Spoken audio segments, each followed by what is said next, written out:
കാന നിറഞ്ഞ മലിനജലം റോഡിലേക്ക് ഒഴുകുന്നു. നടപടിയെടുക്കാതെ അധികൃതർ. ലോകോത്തര നിലവാരമുള്ള ബ്രാൻഡഡ് എസികൾക്ക് വമ്പിച്ച വിലക്കുറവ്. Power plus home appliances, Kavilkadavu, Kodungallur. Kodungallur DYSP ഓഫീസിന്റെ തെക്കുവശത്തുള്ള മൂന്നും കൂടിയ ജംഗ്ഷനിലാണ് കാനയിൽ നിന്ന് മലിനജലം റോഡിലേക്ക് ഒഴുകുന്നത്. രണ്ടാഴ്ചയോളമായി മലിനജലത്തിന്റെ ഒഴുക്ക് തുടങ്ങിയിട്ട് അസഹ്യമായ ദുർഗന്ധം വമിക്കുന്ന മലിനജലത്തിൽ പുഴുക്കളെയും മറ്റും കാണാവുന്നതാണ്.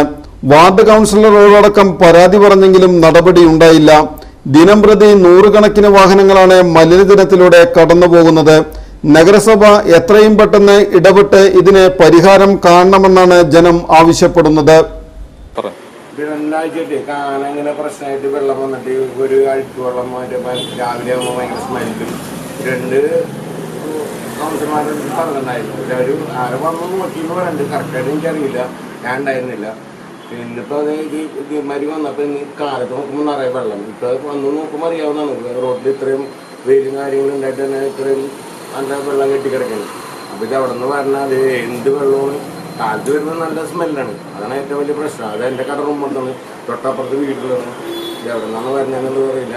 അവരും കംപ്ലൈൻറ്റ് പറഞ്ഞിട്ടുണ്ടെന്നുണ്ട് വീട്ടുകാർ. എത്ര തുടങ്ങിയ ഒരു 2 ആഴ്ച ആയിട്ടുണ്ടാവും. 2 ആഴ്ച എന്ന് വെച്ചാൽ ഒരാഴ്ച ആയിട്ട് ഞാൻ കംപ്ലൈൻറ്റ് പറഞ്ഞത്. എന്താണെന്ന് വെച്ചാൽ എന്താണ് വെള്ളം നമുക്കറിയില്ല. അപ്പുറത്ത് നനയ്ക്കണോ പിന്നീട് വന്നിട്ട് നല്ല വെയിൽ വരുമ്പോൾ പുറത്തേക്ക് വരാറുണ്ട്. അപ്പോൾ ഇത് കാനേലത്തെ വെള്ളമാണോ അല്ല പാട്ടാണോ അല്ലെ ഹോസ്പിറ്റലിൽ വെള്ളമാണോ എന്താണെന്ന് അറിയില്ല. സാധാരണ ഇതിൽ മഴ പെയ്ത് കഴിഞ്ഞാൽ വെള്ളം കാനയിൽ കൂടി അങ്ങോട്ട് പോയിട്ടിങ്ങനെ പുറത്തേക്കാണ് വരാറുണ്ട്. സാധാരണ എപ്പോഴും അങ്ങനെയാണ്.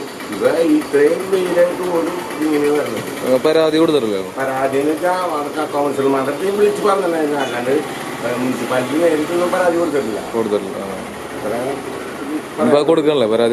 പരാതി കൊടുക്കാന്ന് വെച്ചാൽ ഇതെന്തെങ്കിലും ഒരു തീരുമാനം അവർക്ക് പറയട്ടെ. 2 പ്രാവശ്യം വിളിച്ച് പറഞ്ഞിട്ടുണ്ടായിരുന്നു. കൗൺസിലർമാരെ 2 പേരെ വിളിച്ചത്. 4-ാം വാർഡില് രീതിക്ക് സംഭവം ടൗണിൽ തന്നെ ഡിവൈസ് തൊട്ട് തെക്കേണ്ടേക്കത്. പിന്നെ എൻ്റെ വീട് ഇരിക്കുന്നത് 42-ാം വാർഡിൽ. 42-ാം വാർഡിലെ കൗൺസിൽ നമ്മുടെ ഇങ്ങനെ അവരുടെ ഞാൻ പറഞ്ഞിട്ടുണ്ട്. 2 പേരൊക്കെ പറഞ്ഞിട്ട് 2 പേര് വന്ന് നോക്കിയിട്ടുണ്ടെന്ന് ഞാൻ വിചാരിക്കും. ഞാൻ ഉണ്ടാവുള്ളൂ. ഉച്ചയ്ക്ക് മണിക്കാൻ പോകുമ്പോൾ ഞാൻ ഷട്ടർ താത്തിട്ടും പോകാറുള്ളത്.